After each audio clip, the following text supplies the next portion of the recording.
Bienvenue sur InfoFood, votre chaîne de référence pour des analyses détaillées du football africain et mondial. Aujourd'hui, on se concentre sur un match qui s'annonce décisif entre deux géants du football. Le Maroc et le Sénégal. Mais au-delà de l'affrontement entre ces deux nations, nous allons nous pencher sur la composition probable de l'équipe du Sénégal, dirigée par Pape Thiaw, avec un focus particulier sur les joueurs qu'il pourrait aligner pour ce match. Alors, qui seront les titulaires pour cette rencontre? C'est ce que nous allons découvrir ensemble dans cette vidéo. Avant de commencer, n'oubliez pas de vous abonner à la chaîne, de liker cette vidéo et de laisser vos commentaires ci-dessous sur ce que vous pensez de la composition de l'équipe du Sénégal. C'est parti! Alors, qui seront les hommes de Pape Thiaw sur le terrain? Commençons par l'un des postes les plus cruciaux, celui de gardien de but. Et pour ce match, c'est Edouard Mendy, le gardien titulaire de Chelsea, qui sera probablement dans les cages.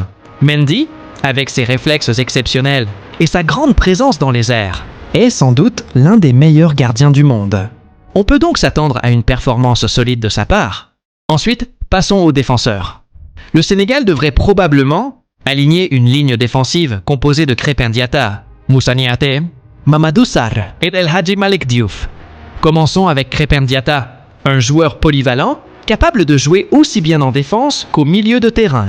Il a la rapidité et l'agilité pour perturber les attaques adverses, tout en étant capable d'apporter une contribution offensive. À ses côtés, Moussa Niakhaté jouera probablement dans l'axe. Ce défenseur central, qui évolue en Bundesliga, est connu pour sa solidité et son sens du placement. Il sera l'un des piliers de la défense sénégalaise. À gauche de la défense, Mamadou Sarr devrait être là pour apporter sa puissance physique et son jeu aérien, un atout clé contre les attaquants marocains.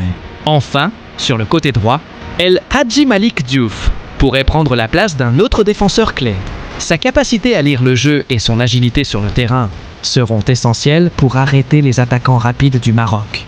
Passons maintenant au milieu de terrain. Le Sénégal pourrait aligner un trio solide, composé de Gana Gueye, Pape Gueye et Lamine Camara. Idrissa Gana Gueye, souvent surnommé Gana, est l'un des milieux de terrain les plus expérimentés de l'équipe. Il évolue au Paris Saint-Germain et est reconnu pour sa capacité à couper les attaques adverses, à récupérer le ballon et à lancer rapidement les contre-attaques. Son rôle sera crucial dans la récupération du ballon et dans l'organisation du jeu sénégalais. À ses côtés, on pourrait retrouver Pape Gueye, le jeune milieu de terrain qui a impressionné par sa combativité et sa vision du jeu. Gueye est un travailleur infatigable qui n'hésite pas à se projeter vers l'avant pour soutenir l'attaque, tout en étant discipliné défensivement. Et enfin, il y a Lamine Camara, qui apportera sa touche technique et sa capacité à créer du jeu. Camara est un joueur qui a un excellent sens de la passe et de la distribution.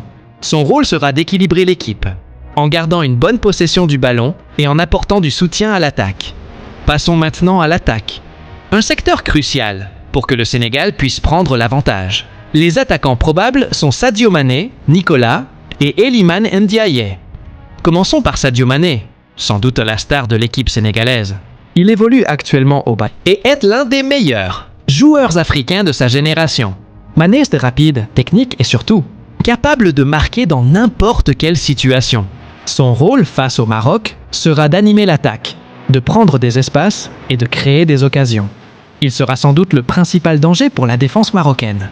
Aux côtés de Mané, Nicolas, qui pourrait être un atout pour accompagner l'attaque. Ce joueur a montré qu'il avait les qualités pour évoluer à un haut niveau, combinant technique et puissance physique. Enfin, Iliman Ndiaye, un jeune talent qui a fait ses preuves ces dernières années. Son habileté à se retrouver dans de bonnes positions pour marquer, combiné à son excellente lecture du jeu, fait de lui un attaquant dangereux à chaque instant. Il apportera de la profondeur à l'attaque et pourra prendre des risques pour désorganiser la défense marocaine. Passons maintenant à l'aspect tactique.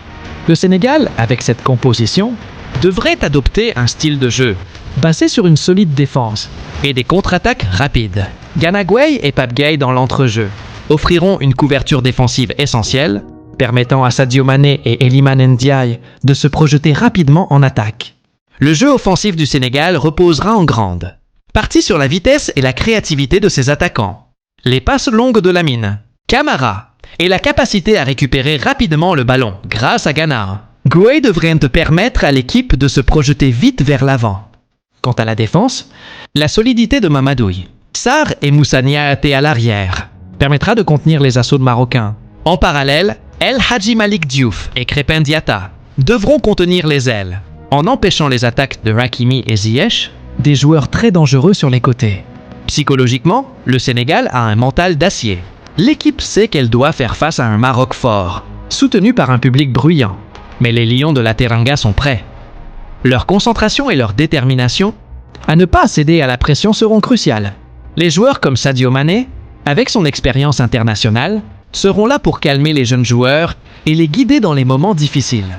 De plus, l'expérience de Pep Gueye et de Mendy sera essentielle dans la gestion du match.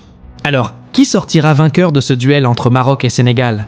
Avec cette composition probable, le Sénégal est une équipe très équilibrée, solide défensivement et capable de créer des dangers à chaque transition offensive.